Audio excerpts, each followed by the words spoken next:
when they told me that the theme of this weekend was going to be finding the individual in the big picture, special needs, disability awareness, call it what you like, I was elated beyond words that they were doing this. I am the parent of 2 boys with autism. It is a social communication disorder.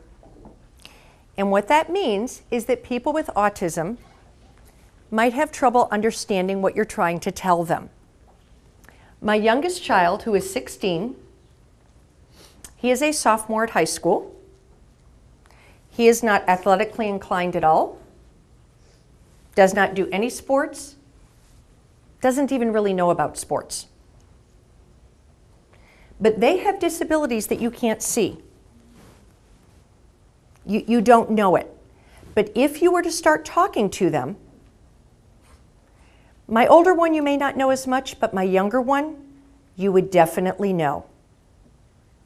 Because if you try to have a conversation with him, he talks like a computer sometimes. And when we all have conversations, what do? We look at each other, we have eye contact.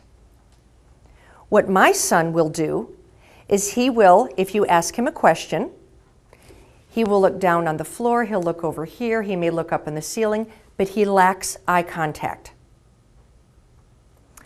How would you feel if you approached another kid at school and you tried to have a conversation with them and they didn't look at you? What would you think? You'd think they were disinterested. They didn't care what you were talking about. You might think they were rude. So for all of you that raised your hands that knew of someone with autism, how forgiving are you? And do you stick up for those kids if other kids pick on them? I think that as a society, we tend to judge people by the way they look, by the way they act, by the way they talk, and we all make judgments. I think in many ways we all have special needs. Some people could be shy, someone could be overweight, someone could be anxious. How many people here know somebody with ADD? I do. See, virtually everyone raises their hand. Okay, it's as common today as anything. And these are all special needs that people have that people can't see. The goal, to be more compassionate,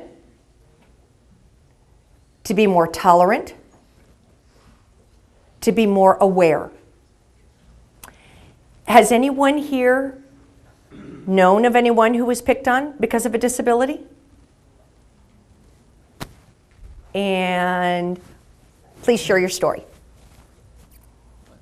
What, was it a boy, girl? Boy. It was a boy. And about how old, do you know? I'd say around 13.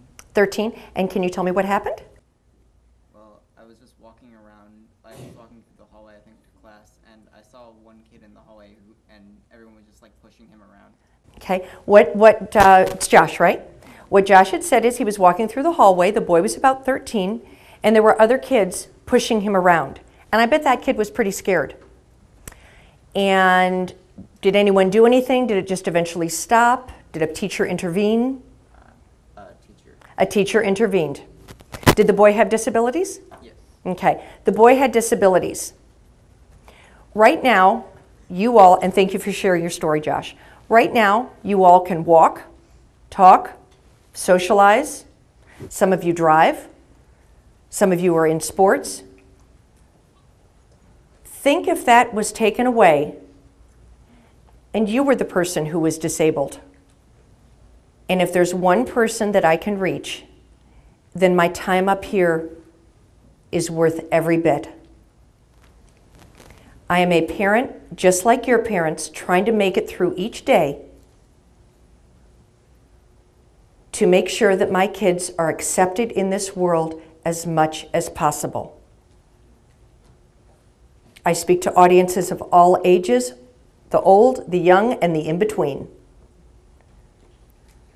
Because if I can have one person judge less, have one person be more compassionate, have one teenager reach out to a child like mine, my goal has been accomplished.